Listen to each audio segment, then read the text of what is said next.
Hello and welcome back.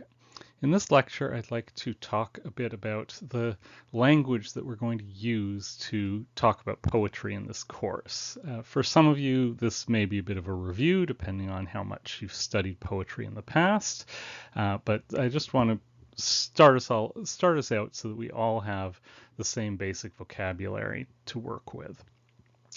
We're not going to cover every possible uh, aspect of poetic language in this, but this will cover some of the basics that we need to start talking about the poems on this course.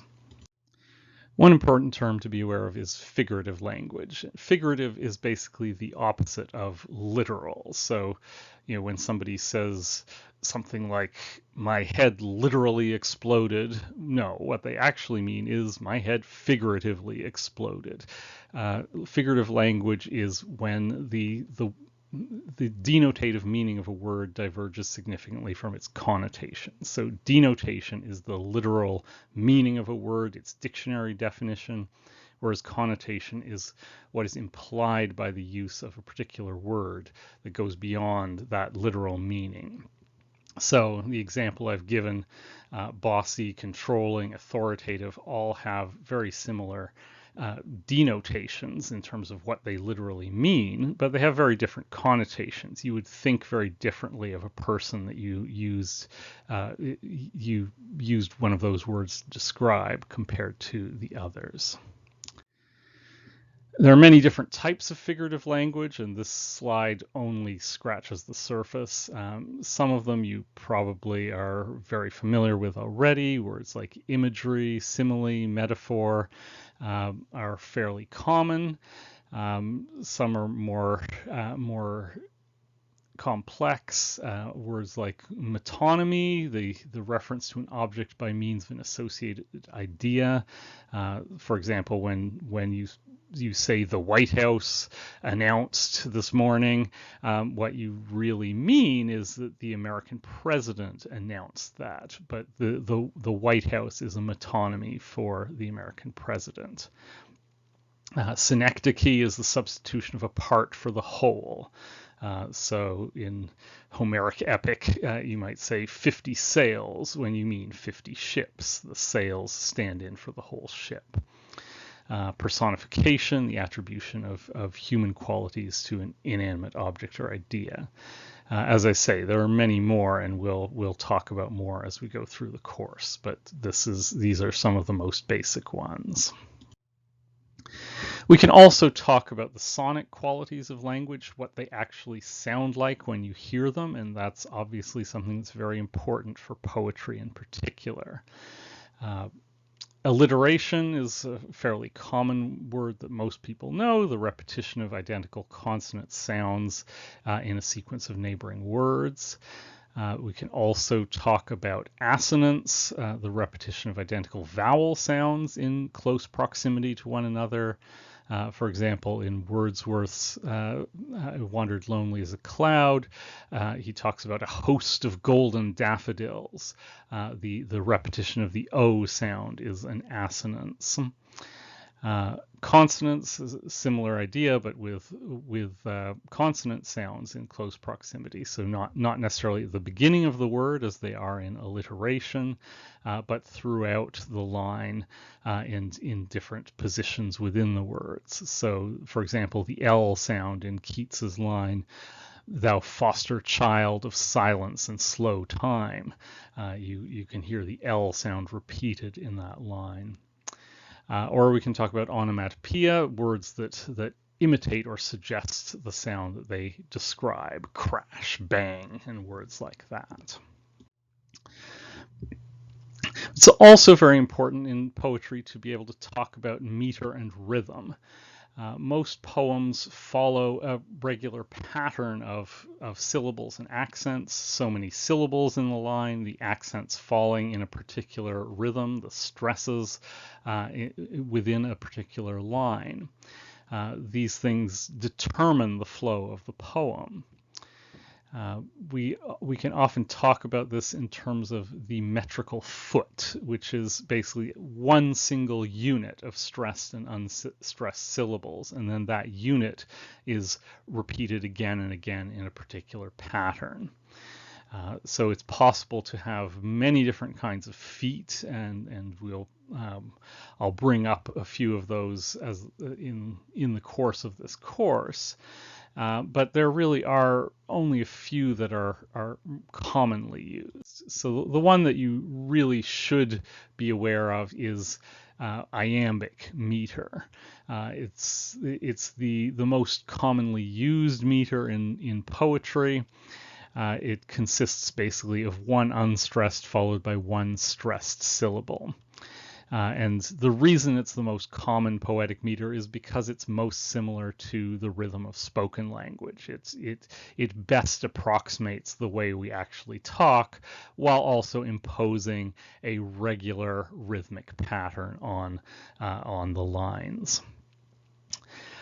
It's also worth noting that a poem might be written in iambic meter, but might also have what are called metrical substitutions, in which other feet are used at certain points. So maybe not every single line in iambic meter has an unstressed, stressed, unstressed, stressed. There may be, for example, at a key point in a poem, 2 stressed syllables at the end.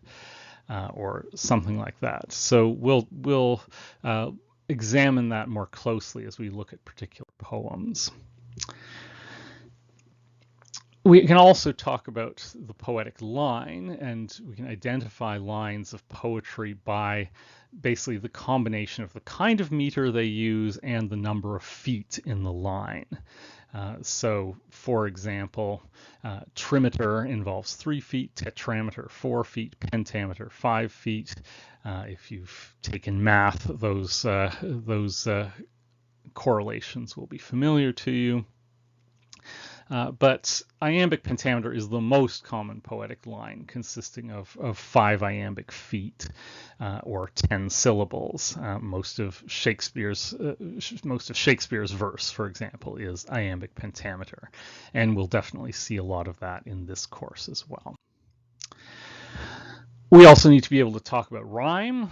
Like rhythm, it's a key component in poetry, and again, it's about identifying how patterns work in each poem.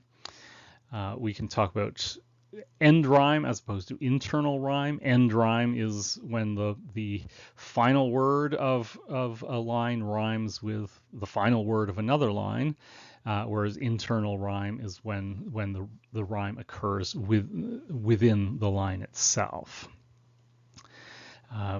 Rhymes can be true, in other words, words that actually rhyme with each other.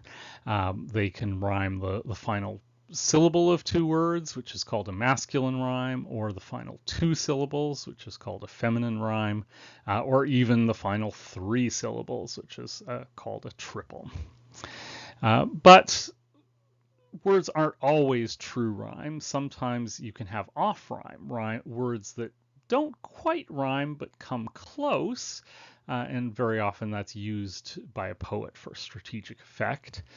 Similarly, we can talk about I rhyme, words that look like they should rhyme but don't actually, words that might end with the same combination of letters, but they're pronounced differently, so they don't actually rhyme with one another.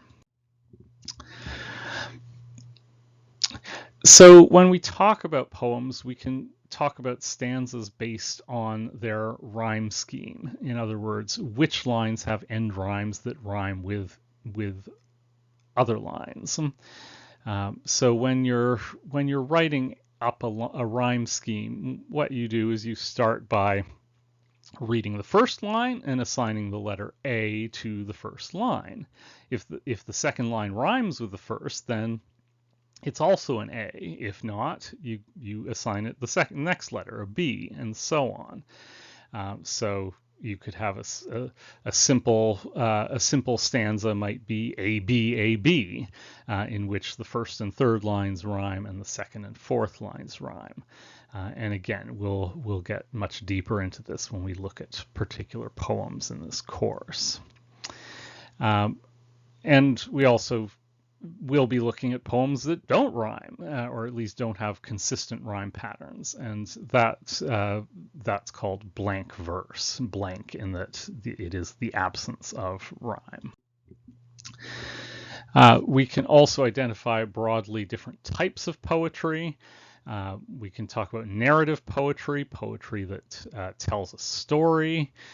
For example, in this course, Byron's Don Juan is an example of that. We can talk about dramatic poetry, poetry that utilizes multiple voices and characters, like Shelley's Prometheus Unbound. We'll be staying away from that in this course, since there is another course on romantic drama, so that's separate. But the most important category is lyric poetry, poetry that is used to express a thought, reflection, or feeling. And that's kind of stereotypically what we expect from a poem. And it's particularly prevalent during the Romantic period. We're mostly reading lyric poems and variations on lyric poetry in this course. Just to give a few examples of types of lyric poetry, there are odes, which address a person or an object. Elegy is a poem of mourning for the loss of someone who's died.